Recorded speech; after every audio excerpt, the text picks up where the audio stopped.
arms in Ireland before the year was out. There were only a few weeks to go. No, he would not. An anxious public was being partly reassured by the arrests of Americans and other Fenians continually taking place as a result of government information. And the fact that so many of his key men were now behind bars convinced Stevens that it would be premature and desperate to try and rise at once, though those who'd rescued him were much disappointed by his decision. Particularly that American, Colonel Kelly, who now contrived to bring Stevens safely out of Ireland altogether and eventually across the Atlantic to America again.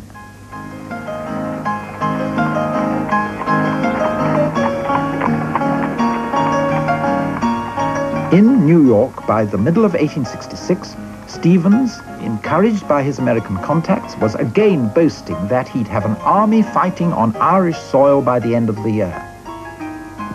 By the end of the year, he was again urging the Irish-American Civil War veterans that there must be a postponement. This was too much for them, and they began to have serious doubts about Stevens's leadership.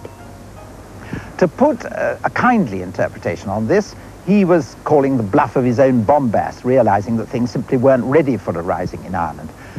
To put a less kindly interpretation on it, he was scared. Certainly this is what the Irish-American veterans thought, and particularly that Colonel Kelly who'd helped him escape from Richmond jail and who was now openly calling him a coward. They deposed Stevens from his leadership of the organization in Ireland. Kelly took it over himself, and in January 1867, he sailed from New York, together with a number of other Irish-American veterans of the Civil War, determined to carry out a Fenian rising here in Ireland in 1867 at all costs. And that brings Stevens' own part in the Fenian story to a close. He was to hang about on the fringes of Irish revolutionary activity for many years, but by the end of the century, he was regarded as harmless enough by the British authorities to be allowed to settle in Ireland again, where he died as late as 1901 in his bed. But the men of action who in 1867 had taken over the movement he founded had made it possible for him to be interred, if not with glory, yet with some renown.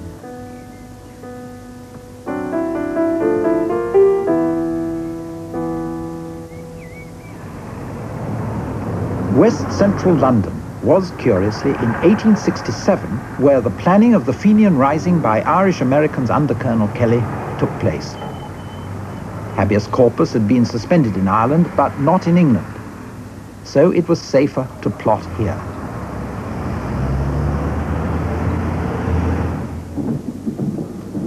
The plan for Ireland itself was for guerrilla units to assemble in different parts of the country, with concentrations in Dublin and the southwest. Pitched battles weren't contemplated. The outbreak was to be signalled on the 11th of February 1867 by a daring raid on Chester Castle in England, where a large supply of arms was to be captured to be shipped to Ireland for immediate use.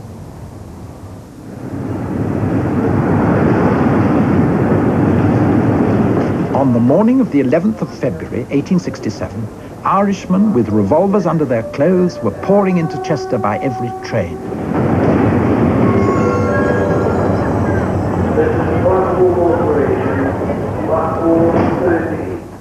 Then, at 1 p.m., came the news that the whole plan had been betrayed to the government by yet another informer. With remarkable deftness, the operation was called off in time, leaving the authorities mystified. A large haul of revolvers and ammunition dumped into the town's canals was what the police had to be content with.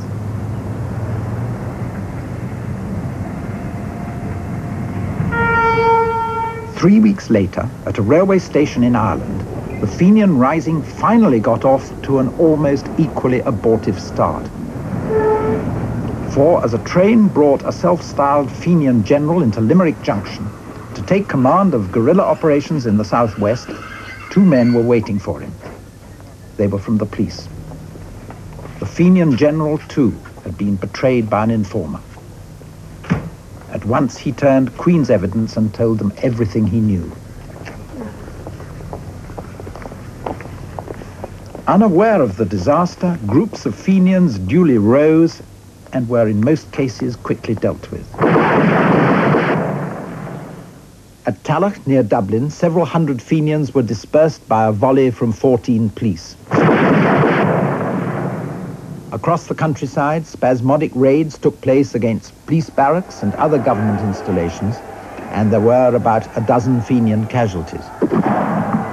Some police barracks were taken, but the local leadership, though brave, was often amateurish, and casualties had a disproportionately discouraging effect on discipline. The rising did, however, cause some alarm before police and military successfully dealt with what, for all the proud boasts of organization in Stevens's day, often turned out to be little more than vulnerable and ill-armed, if spirited, mobs.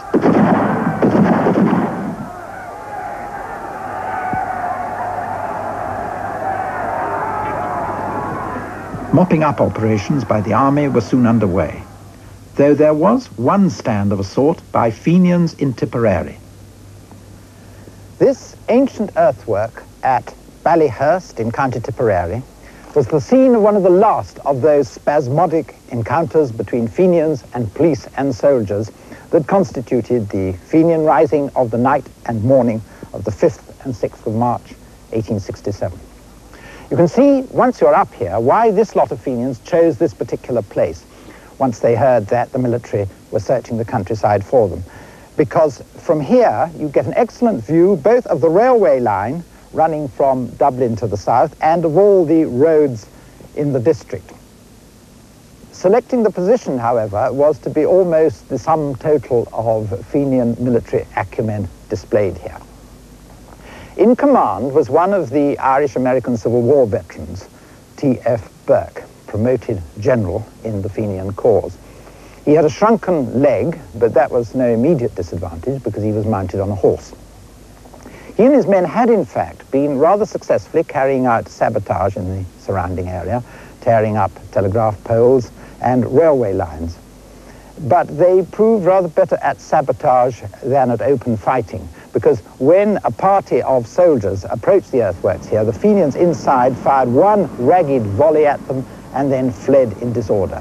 Burke himself galloped off in the opposite direction, crying, "To the mountains, to the mountains." Into the mountains, pursued by flying columns of soldiers, came the scattered Fenians from Ballyhurst, falls of snow making their plight more desperate still. Their commander, Burke, didn't get that far, being brought down from his horse by a clever shot from a soldier at 300 yards range and being caught soon after limping along a hedge.